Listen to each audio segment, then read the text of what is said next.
basın mensupları, siyasi partilerin başkanları, akademisyenler, sevgili misafirler, hepiniz hoş geldiniz. Bugün Doğu Türkistan'ın işgalının 73. yılı 1949 1 Ekim tarihinden itibaren Doğu Türkistan Çin işgali altında. Biz bundan 10 yıl önce hem Dünya Avrupa ve diğer sivil toplum kuruluşlarıyla beraber 1 Ekim'li Matem Günü olarak ilan etmiştik. Ondan itibaren her 1 Ekim'de bütün dünyadaki Uygur Türkleri çeşitli şekilde protestolar düzenliyor Çin'e. Büyükelçiliklerin önünde gösteriler, basın toplantıları. Bu çerçevede bizim Uygur Akademisi Vakfı ve Dünya Doğu Türkistan Araştırmaları Vakfı ortaklaşa bugün bu basın toplantısını düzenlemiş bulunuyoruz. İlk önce basın toplantısı başlamadan önce Doğu Türkistan İstiklal Marşı ardından Türkiye Cumhuriyeti'nin İstiklal Marşı'nı ile başlamak istiyoruz. Buyurun.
Efendim hayırlı olsun. Bağımsız ekspertiz belgesi. 12 ay 20 bin kilometre garanti. 20 gün içinde iade.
Teşekkür ederiz. Şimdi Uygur Akademisi Genel Sekreteri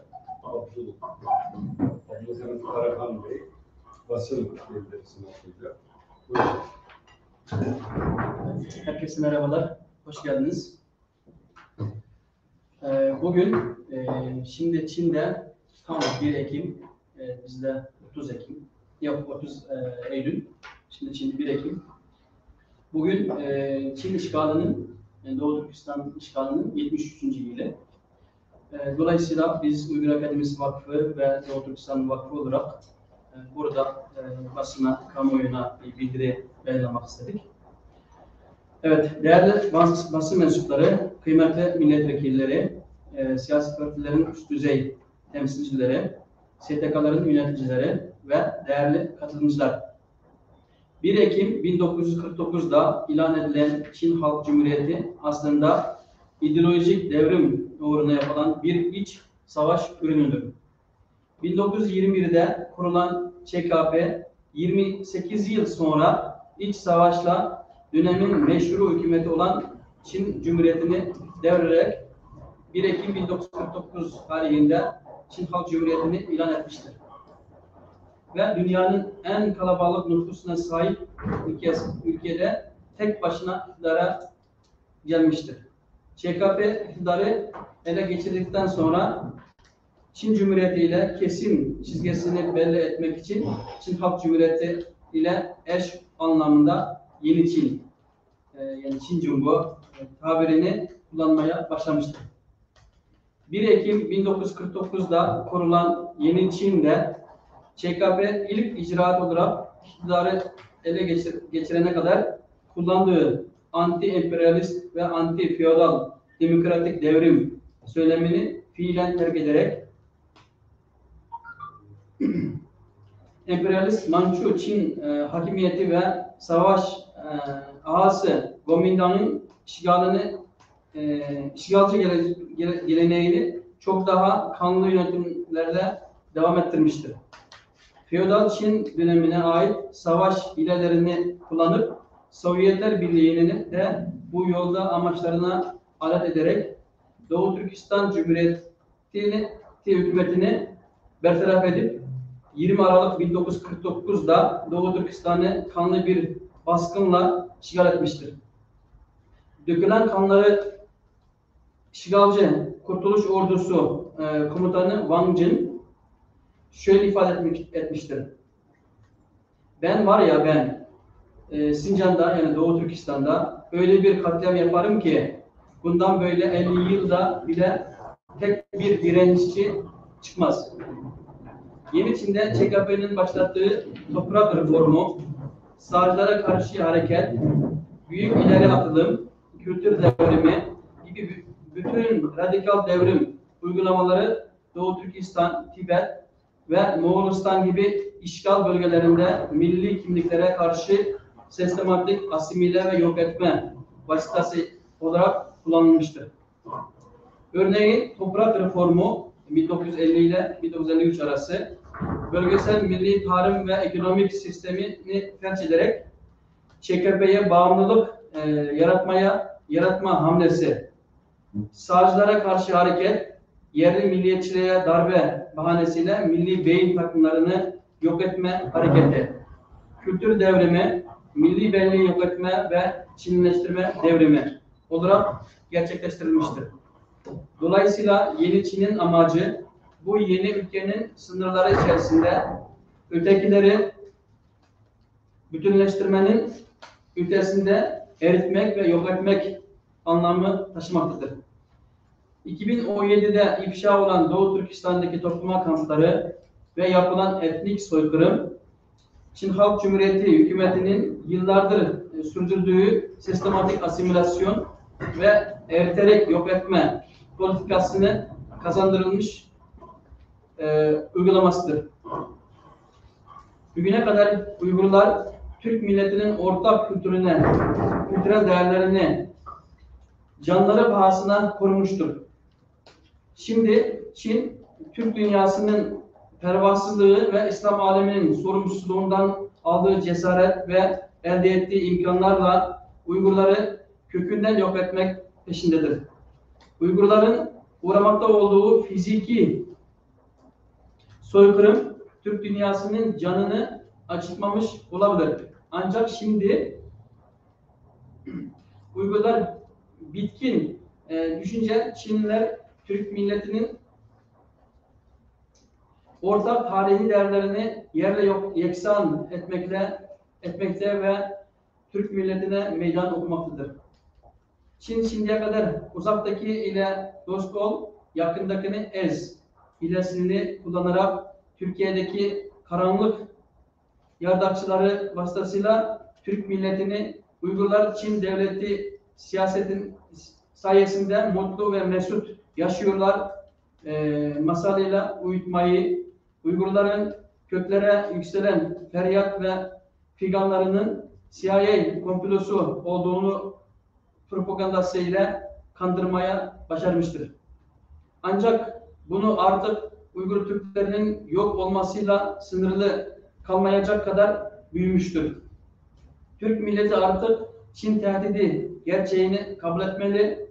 Uygar dünyanın Çin'in işgal ve yayılmacılığını engellemek, Rus barbarlığını dizginlemek için oluşturduğu insanlık safında yerini almalıdır. Teşekkürler. Evet. Teşekkür ederiz. Şimdi Abdülhamit Bey basın bildirisini okudu. Bunu daha net anlayabilmemiz için çok kısa olarak bizim Dünya Avrupa Odası Başkan Yardımcısı, Doğu Türkistan Araştırmaları Vakfı'nın Yürütme Kurulu Başkanı, kendisi tarihçi. Yani bu süreçle ilgili çok kısa bir açıklama, yani Çin'in işgali nasıl gerçekleşti, bugün soykırıma dönüşen bu siyaset nasıl gelişti, kısaca bilgi versiniz. Buyurun. Ben bir saniye mikrofona devam.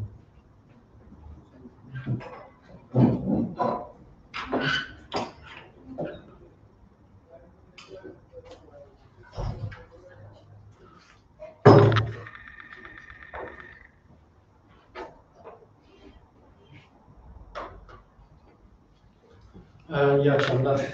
Hepiniz hoş geldiniz değerli misafirler. Doğu Türkistan dediğimiz bu isim zaten ismin üzerinde Türkistan'ın doğu kısmı, yani eski Türk yurdudur. Sonra bu İslam'ın en doğu toprağı. Bu toprağı korumak için Doğu Türkistan, tabii diğer Uygurlar dışında başka Türkler de var, Kazak Türkleri. Bunlar da bu toprağı korumaya çalışıyor. Bugüne kadar Uygur nüfusu fazla olduğu için Uygurlar ön plana çıkmış vaziyette. Şimdi bu toprağı korumak için herhalde Doğu Türkistanlılar 100 küsür sene mücadelesine devam ediyor. Yani 1884'ten bu yana. Bu toprağın korunması sadece Doğu Türkistanlılar değil, bir de Müslümanlar ve Türklerde de girmesi gerekiyor. Çin bu toprağı için tabii tarihsel olarak da bu toprak çok önemli. Çin'den büyümesi, kudretli olması, mutlaka Doğu Türkistan'dan geçmesi gerekiyor. Tarihte bu 2500 yıllık tarih bunu ispat ediyor. Bunun için Doğu Türkistan'sız Çin büyümesi çok zordur. Çünkü sen kapatmışsın batıdaki yolları, hepsini kapatmışsın. Özellikle şu andaki bu Yeni İpek yolunun bu karadaki bu kanadını mutlaka Doğu Türkistan'dan geçerek ancak Orta Asya, Avrupa ancak oraya ulaşabilir. Tabii Çin için önemli olan bir bölge, Çin'in rakibi içinde de önemlidir. Bu nedenle Doğu Türkistan meselesinin boyutu sadece Türkistan'ın meselesi ya da bu Müslümanların meselesi değil, aynı zamanda bütün insanlığının meselesine de dönüşüyor. Bugün Batılılar Doğu Türkistan meselesine ciddi bakmakta. İlgili kanunlar, beyannameler, sözleşmeler, raporlar hepsi sırasıyla yayılıyor. Bugün dünyadaki bu etnik veya dini özelliği olan bir sorunun başında Doğu Türkistan Uygur sorunu. Bugün Filistin meselesi ya da bu Keşmir meselesi gibi bu meseleler geri planda kalmakta. Tibet meselesi de geride kalmakta. Şu anda bu Doğu Türkistan meselesi bu Batılıların meselesi değil. Bu Türklerin meselesi ve Müslümanların meselesi. Bunun için Türkler ve Müslümanlar buna ciddi bakması gerekir. Kendi ülkesinin çıkarını sağlayabilir. Ama Doğu Türkistanlılar ya da İslam'ın en doğu toprağı Türklerin ana yurdunun koruması da bir görevi olması lazım. Her şey para değil, her şey ticaret değil. Ondan ötesi daha önemli şeyler de var. Ama ticaret çıkarını diyerek bazı kıymetli şeyleri kaybederek sonra bu toprağının kaybetmesi ileride tarihte çok farklı yazıldığı gibi öbür dünya giderken de farklı olacak. Çünkü Müslümanlar toprağını kaybetmesinin günahı, Türkler ana yurdunu kaybetmesinin kökünü kaybetmesi anlamına gelir. Çin açısından önemli olan bu, stratejik önemli olan bu toprağı Çinliler en son 1949'da işgal etti, benim abimiz Bey de anlattı. Ama üzerinde o kadar çok sert uygulamalar yapılıyor ki, yani bir sistematik bugün soykırım ile ifade ediliyor. Yani ırkını bitirmeye çalışıyor. Kimliğini kendisinden arındırmaya çalışıyor. Dili, yazısı, kıyafeti, örf adet, folklor, hatta mezarlık. Hepsini yok ederek bu toprağa sahip çıkmak istiyor. Yani bu toprakta yaşayan insanlar değil, bu toprak Çinliler için önemlidir. Dolayısıyla insan olarak bunları yok etmeye çalışıyor. Tabii siyasal kültüründe de benzer anlayışlar da var. Yani benden olmayanlar kalbi farklıdır. Bu 2500 yıldan bu yana devam eden bir anlayıştır. Ya benim gibi olacaksın ya da kaybolacaksın. Yani bu düşünceyle bugüne kadar hala devam ediyor. Ama Türk dünyası ve İslam dünyasının bu tarafı biraz zayıf kaldı. Bunu Doğu Türkistanlıları yalnız bırakmayın, mücadeleleri yalnız bırakmayın. Türk dünyası ve İslam dünyası da bunu yardım etmesine talep ediyoruz, arzu ediyoruz. Teşekkür ederim. Sağ olun. Evet, teşekkür ederiz. Demin de bahsettiği gibi Doğu Türkistan'da özellikle Doğu Türkistan tarihi eserler sadece Uygur Türklerinin değil, bütün Türk boylarının ortak eserleri. Fakat işte geçen sene Kaşgarlı Mahmut'un heykeli kaldırıldı. Bunun Batı medyası çok geniş yer verdi buna. Çok şey oldu. Bir de Avustralya Strateji Araştırma Merkezi'nin ilan ettiği bir raporda 8600 cami tamamen yerli deniliyor. Bunlar uyduyla çekilen fotoğraflarla gerçek belirti ortaya çıkan, raporda ortaya çıkan eserler, mezarlar yok ediliyor, tarihi evler yok ediliyor, tarihi yerler. Bunlar hep bütün Türk dünyasının ortak eserleri. Maalesef hem Türk dünyası, Türk Cumhuriyetler Teşkilatlar Birliği kuruldu. Bu sevindirici bir olay. İslam Konferansı Teşkilatı'nın toplantısı oldu Pakistan'da. Burada bu konular gündeme gelmedi. Raporlar sunuldu bu teşkilatlara. Fakat buradaki Türk ve İslam izini tamamen yok etmek istiyor. Buna Türk dünyasının ses çıkarması, İslam dünyası. Çünkü bizim ortak eserimiz bunlar. Bunun bir elbette her ülke kendi çıkarı, kendi menfaatini düşünür ama bu eserler dünya medeniyetine bir katkı, bunun korunması gerekiyor diye düşünüyorum. Şimdi bizim aramızda siyasi partilerden gelen temsilciler var. Kısaca görüşünüzü alırsak o konuyla ilgili seviniriz. Doğan Bekim Bey, Yeniden Refah Partisi Genel Başkan Yardımcısı. Her zaman bizim yanımızda, bütün etkinliklerimize katılıyor. Buyurun.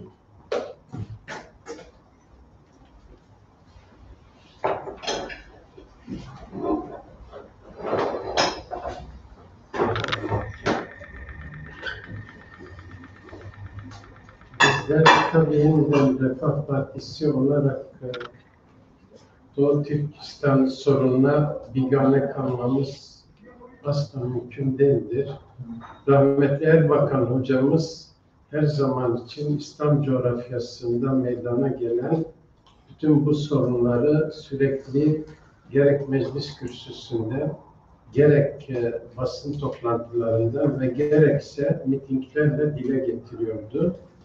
Zaten malumunuz olduğu için daha önceden de kendileri İstanbul'da Doğu Türkistan'la ilgili çok büyük bir miting yapmıştı.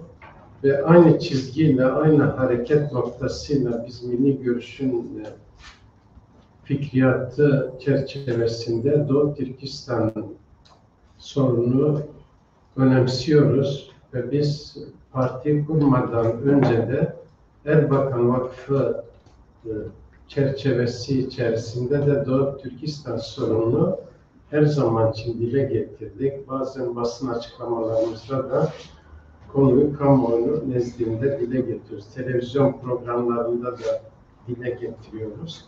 Bu tabii ki palyatif çözümlerle çözülecek bir sorun değildir Doğu Türkistan sorunu. Demin kıymetli konuşmacıların da buyurdukları gibi sadece Türk dünyası da değil, bütün İslam dünyasının el birliği içerisinde hareket etmesinde büyük fayda görüyoruz. Ne yazık ki İslam dünyası olsun, Türk dünyası olsun birçok ittifaklar, birçok oluşumlar oluşturmalarına rağmen bunlar sadece söylemden öteye gidememekte ve eylemsel nitelik kazanmadığından dolayı bu zulümler daha da artarak devam etmektedir. Kıbrıs'ta benzerini gördüğümüz gibi, Filistin'de benzerini gördüğümüz gibi, Burma'da benzerini gördüğümüz gibi Rohingya Müslümanlarına yönelik ve en şiddetlisi de Doğu Türkistan'da yaşanmaktadır. Tüyler ürpertici gelişmeler vardır. Daha önce de bir toplantı yapmıştı ve kıymetli hocamız çok güzel bir sunumlar yapmıştı oradaki soykırımla ilgili. Gerçekten bütün insanlık boyutuyla ele alınması gereken bir konudur. Keşke bütün Müslüman ülkeler şu anda mevcut iktidar D8'e tam sımsıkı sarılmış olsaydı şu anda Çin'in çok rahat bir şekilde bu eylemleri yapması mümkün olamazdı. Bakınız Rusya-Ukrayna savaşında Ukrayna'nın yanında yer alan Batı dünyası her türlü müeyyideleri uygulamakta Ukrayna'nın geleceği için. Fakat Doğu Türkistan konusunda ise ne yazık ki sessiz kalmaktadır, çifte standart uygulamaktadır. Oysa Müslümanların Doğu Türkistan'dan sesi olması gerekiyor. Ben bir örnek vermek istiyorum. Daha önce Endonezya Cumhurbaşkanı ile bir araya gelmiştik bir vesileyle ve onun söylediği şeyler çok ilginç. Dedi ki Türkiye bizim açımızdan bir İslam coğrafyasının lideri konumundadır fakat Endonezya'yı da göz ardı etmememiz lazım. Şu anda D8 1996'da kurulduğu zaman D8 ülkelerini oluşturan çoğu da Asya'da yer alan ülkeler ekonomik açıdan Çin'den kat fazlaydı. Fakat gelinen noktada orası atıl bırakıldığı için Çin şu anda bu 8 ülkeye katlamış vaziyettedir. Daha da ilginci birçok ham maddeyi Malezya ve Endonezya gibi İslam coğrafyasından temin ediyor. Mamur hale getirebilmek için çünkü Çin'in doğal kaynakları çok sınırlıdır. Petrolü de Orta Doğu'dan alıyor. Büyük ölçüde İslam coğrafyasına mahkum bir ülke. Yani ne kadar nüfus bakımından çok büyük olmasına rağmen ve bu avantajları Müslümanların birlik içerisinde harekete geçirmeleri durumunda Çin'i dizginlemeleri mümkün olur. Çünkü ekonomik bakımından eğer ki bir ambargo uygulamaları durumunda Çin ekonomisi büyük sıkıntılara gireceğini ifade etmek istiyoruz. Bunu bizzat Endonezya Cumhurbaşkanı da dile getirdi ve aynı şunu dedi, Filistin sorunu da, Kıbrıs sorunu da, Rohingya sorunu da, Doğu Türkistan sorunu da ancak bu şekilde çözülebilir. Temennimiz bizim bu sorunun çözümü konusunda siyasiler olarak Türkiye'de birlik içerisinde hareket etmemizdir. Fakat ne yazık ki iktidarlar uyguladıkları ekonomik reçetelerin sonuç vermemeleri sonucunda Çin hükümetine bağımlı olarak politikalar uygulayınca sırf oradan borçlanmak adına Doğu Türkistan sorununa da bu nedenle sessiz kalmakta ve adeta orayı ölüme mahkum etmektedirler. İnşallah sizin yaptığınız bu basın açıklamalar, bu toplantılar Türkiye'de Doğu Türkistan sorununun daha iyi anlaşılmasına vesile olacak ve biz de üzerimize düşen her türlü görevi yapmaya da hazır olduğumuzu ifade etmek istiyoruz. Bütün kalbimizle sizlerin yanınızda olduğumuzu bir kez daha teyiden ifade etmek istiyoruz. Selam ve saygılarımızı sunuyoruz. Evet, çok teşekkür ederim. Biz bütün siyasi partilere davetiye gönderdik. Fakat bazı gösterip gelemeyenler oldu. Son olarak Gelecek Partisi'nin STK sorumlu Genel Başkan Yardımcısı Ali Murat Topaloğlu. Buyurun.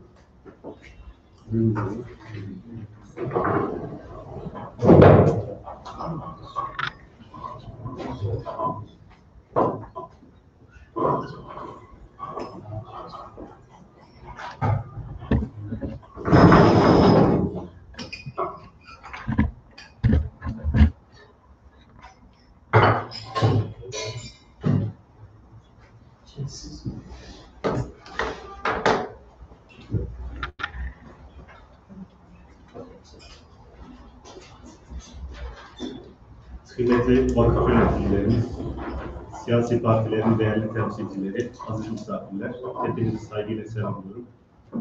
Gelecek Partisi Genel Başkanı Profesör Doktor Ahmet Davutoğlu'nun selamını getirdim.